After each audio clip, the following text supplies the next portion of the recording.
दर्शकों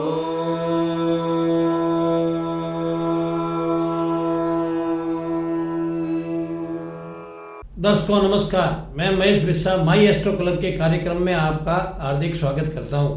आज हम सितंबर मास में गोचर परिवर्तन के कारण सभी राशियों की क्या स्थिति रहेगी, इस संदर्भ में आज हम बात करेंगे सिंह राशि और तुला राशि वाले जातकों का यह मास कैसा जाएगा।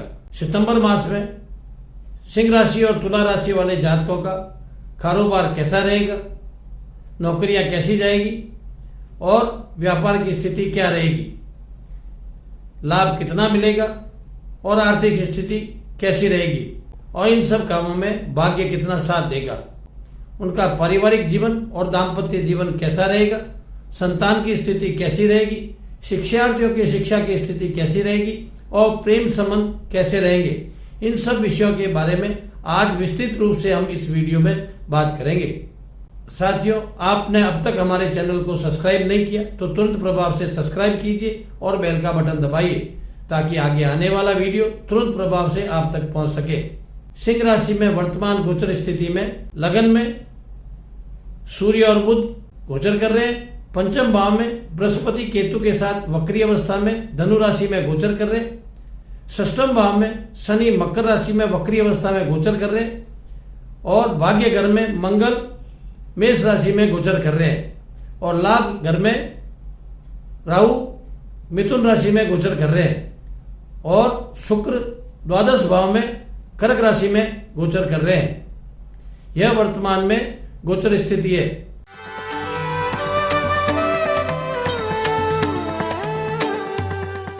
अब पहले बात करेंगे सिंह राशि।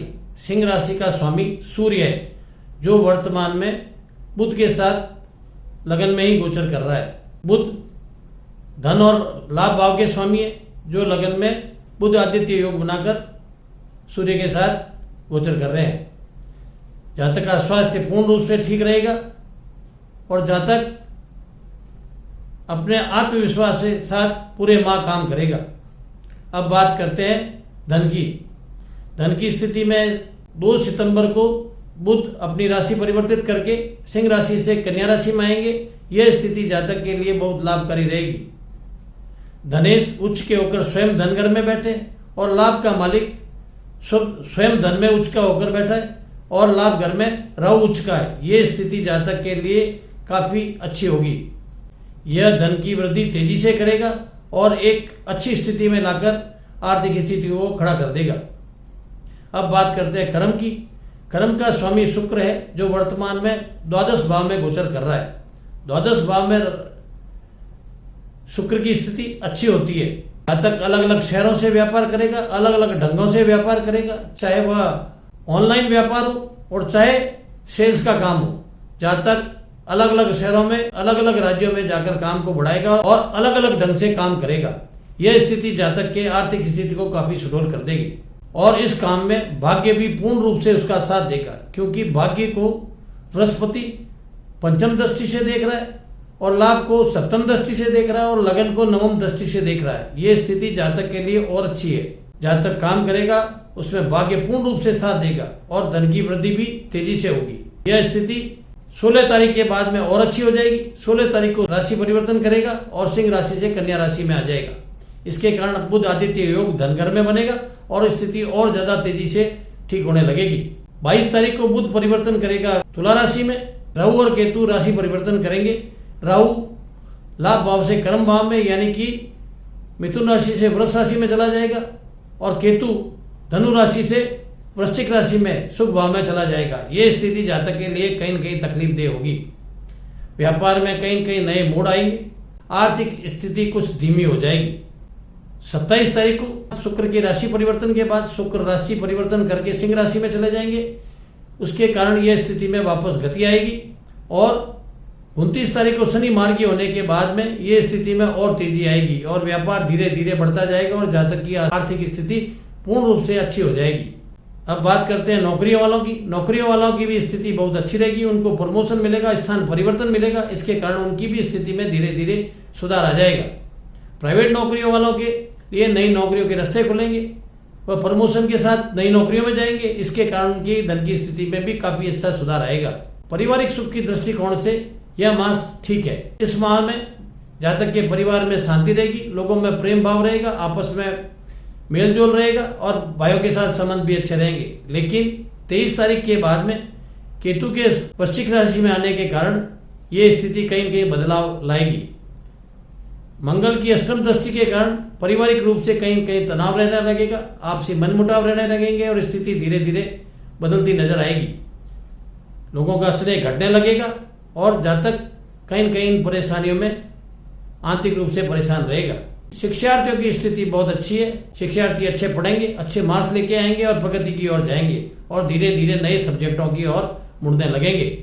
अब बात करते हैं संतान पक्ष की। इस माह में नवजात संतान के होने से विशेष लाभ होगा और अगर संतान शादी विवाह योग्य है तो उनके मांगलिक कार्य होने की भी संभावनाएं पूरी दिखाई दे रही है। तो शनि षष्ठम भाव में वक्री अवस्था में बैठे, इसके कारण इस भाव में शनि बहुत मजबूत होते हैं और शत्रुओं पर विजय दिलाते हैं। इसके कारण जातक के किसी प्रकार के शत्रु, चाहे वो व्यापारिक हो, चाहे पारिवारिक हो और चाहे नौकरी में हो या कोर्ट कचहरी में हो, इन सभी मामलों में जातक विशेष रूप से विजय हासिल करेगा। अब बात करते हैं पत्नी पक्ष की।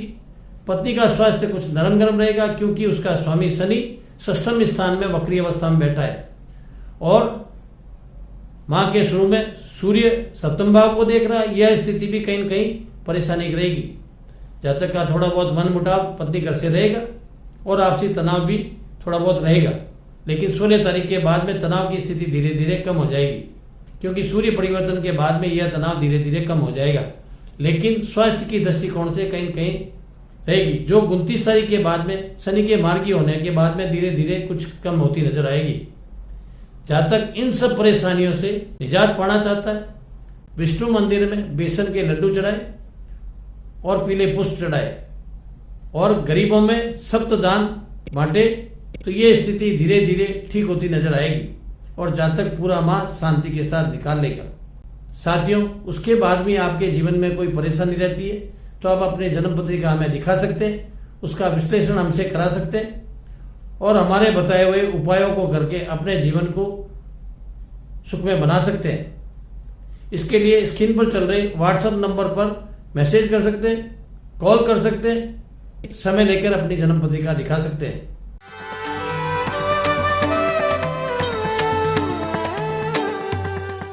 तुला राशि वालों के गोचर की स्थिति में लगन का स्वामी शुक्र दसम स्थान में बैठा है, लाभ भाव में सिंह राशि में सूर्य और बुध गोचर कर रहे हैं और नवम भाव में राहु मिथुन राशि में गोचर कर रहा है।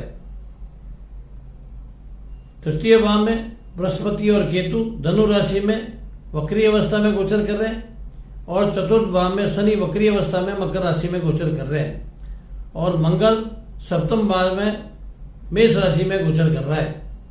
यह वर्तमान में गोचर स्थिति है। अब बात करते हैं कामकाज की।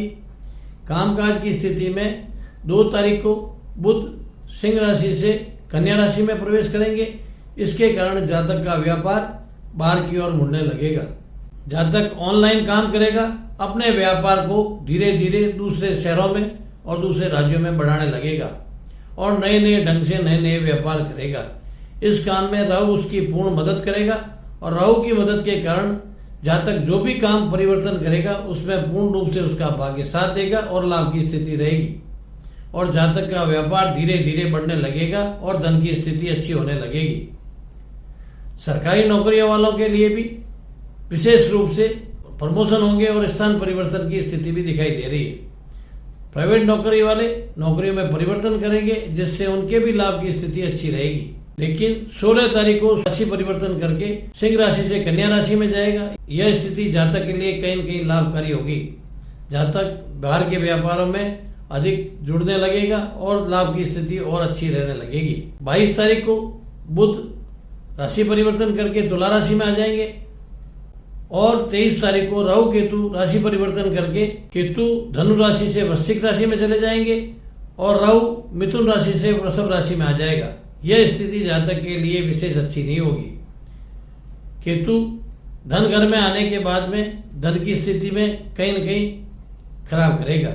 वह जातक से धन प्रॉपर्टियों वगैरह संपत्तियों में इन्वेस्ट करा देगा, जिसका प्रतिफल उसे लंबे समय के बाद में जाकर मिलेगा। और राहु व्यापार और कामकाज में परेशानी रखेगा, भाग्य उसका साथ नहीं देगा और व्यापार की गति में कुछ कमी आएगी। इसके कारण लाभ की स्थिति में भी कहीं न कहीं कमी रहेगी। अब बात करते हैं पारिवारिक सुख की। पारिवारिक सुख में कहीं न कहीं मनमुटाव रहेगा, लेकिन स्थिति कोई विशेष अच्छी नहीं होगी। जातक के परिवार के लोग आपस में तनाव रखेंगे और उनमें बहसबाजी भी होगी। प्रॉपर्टी को लेकर भी तनाव रह सकता है और धन संपत्ति को लेकर भी कहीं न कहीं तनाव रह सकता है। शनि के 29 तारीख में मार्गी होने के बाद इस स्थिति में थोड़ा बहुत सुधार आएगा। अब बात करते हैं संतान पक्ष की। संतान की स्थिति विशेष अच्छी नहीं है। संतान के कामकाज ठीक से होंगे नहीं, माता पिता उसके कारण परेशान रहेंगे। और अब बात करते हैं शिक्षार्थी की। शिक्षार्थी की स्थिति अच्छी नहीं है। शिक्षार्थी आलसी होता जाएगा, पढ़ाई में कंसंट्रेट नहीं करेगा, उससे उसके मार्क्स कम आएंगे और उनकी प्रगति में कमी आने लगेगी। अब बात करते हैं प्रेम संबंधों की। प्रेम संबंधों की स्थिति विशेष अच्छी नहीं है। इस माह में प्रेम संबंध धीरे धीरे दूरियां बढ़ने लगेगी और जातक के प्रेम संबंधों में कहीं न कहीं तनाव रहने लगेगा। और माह के अंत तक शनि के मार्गी होने पर उसमें विशेष रूप से कहीं न कहीं सुधार आने की संभावना रहेगी। अब बात करते हैं सप्तम घर की। पार्टनरशिप से कोई व्यापार चलता है तो उस व्यापार में काफ़ी अच्छी स्थिति रहेगी। जातक पार्टनरशिप के व्यापार में भी धन अच्छा कमाएगा। लेकिन स्वास्थ्य की बात करते हैं, जातक के स्वयं का स्वास्थ्य कुछ कमजोर रहेगा, क्योंकि षष्ठम भाव पर शनि की दृष्टि है और अष्टम भाव में राहु के आ जाने के कारण जातक के स्वास्थ्य की स्थिति कहीं न कहीं परेशानी रहेगी। जातक अपनी इन परेशानियों को कम करना चाहता है तो शिव मंदिर में पंचामृत से अभिषेक करें और बाजरे की रोटी दूध में डालकर कुत्ते को खिलाए, तो ये स्थिति धीरे धीरे सुधरती नजर आएगी। जातक पूरा सितंबर माह शांति के साथ निकाल लेगा।